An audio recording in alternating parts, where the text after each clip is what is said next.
My essay on spiritual intelligence, which can be found at the Perspectiva website, aims to show rather than tell about spiritual intelligence, in part in response to modern psychology's doubts about the qualities, the capacities that would make for spiritual intelligence, which are themselves a response to the philosophical uncertainty about the ontological ground that spiritual intelligence would open up to us, which is part of the modern condition. But that is also to say that I feel it's crucially important we try to regain a sense of what this connection, this felt apprehension might give us. And so, hence, going down the route of trying to show something of that. I do so by looking at three broad areas of human concern. That is our sense of the good, our experience of time, and also the well springs from which our collective life does or doesn't draw. Iris Murdoch is a key figure with her sense that the good stands sovereign over us, drawing that which is good from us, calling us almost by its allure, even when that is very hard to articulate either rationally or understand morally. That's why she called her book The Sovereignty of Good, because it has this sense of coming from, as she put it, the fabric of being itself. And it's that kind of sense of reality that she said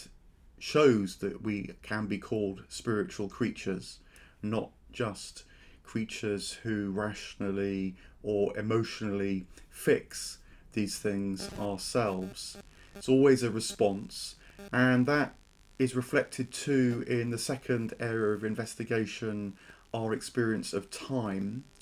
Because whilst the dominant experience of time in the modern world might be called clock time, chronos time, the tick, tick, tick of the clock that aims to measure and pace the day,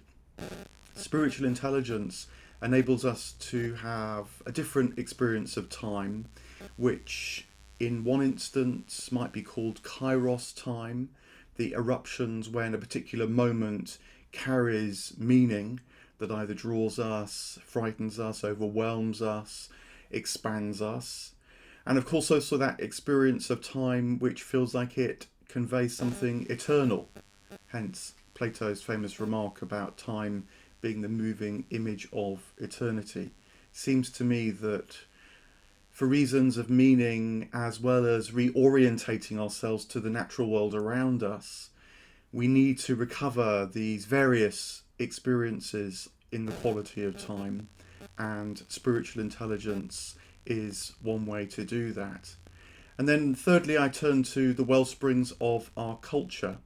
because a culture that is in this more responsive, dispositional, comprehending mode of the world around us, wanting to relate and participate in its vitality by aligning our life individually and shared to that wider life. That's going to be absolutely fundamental if we're not just to respond in a panic stricken emergency way to the crises that surround us, notably, of course, the climate crisis, although that will be necessary. But for the longer term, to make a new life that is in sustainable, well, actually desirous, loving, knowing relationship with the wider world, with the cosmos itself, which of course is what most humans for most of history have assumed and worked towards in their various societies, civilizations, ways of living in the world. And so I hope that this essay can contribute to